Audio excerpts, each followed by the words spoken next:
Build your own Python countdown timer in under 3 minutes, starting now. Let's begin with creating a new script. I'll name it as main.py.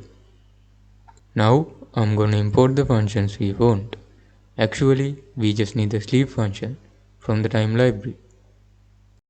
This program follows a simple structure: input, process, and output. To get an user input, we can use the input function. So let's try to get the countdown range from the user and assign it to a variable. I'll name it as user input. Here we can pass the prompt as an argument when calling the input function.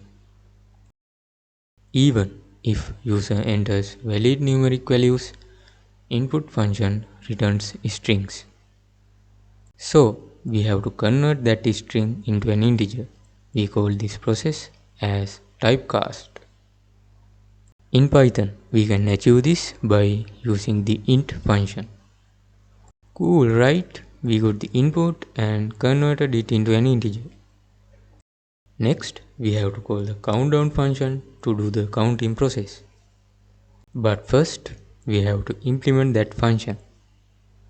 Let's name the function as countdown and use seconds as its parameter variable. We can use a for loop for counting.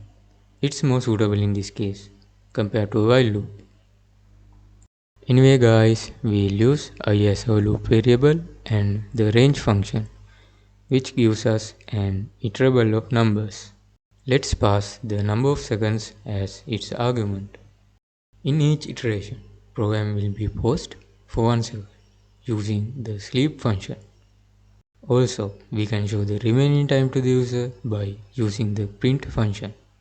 We can use a formatted string to display how many seconds are left. Formatted strings allow us to directly insert variable values into a string using curly braces. Okay, now we can call the countdown function. Finally, we can print the time's up message to the user, also by using the print function. Let's run this simple script. So I'll give 10 seconds as input. Now you have 10 seconds to subscribe, like and share this video. What do you think? Drop a comment down below. Thanks for watching. See you on next video.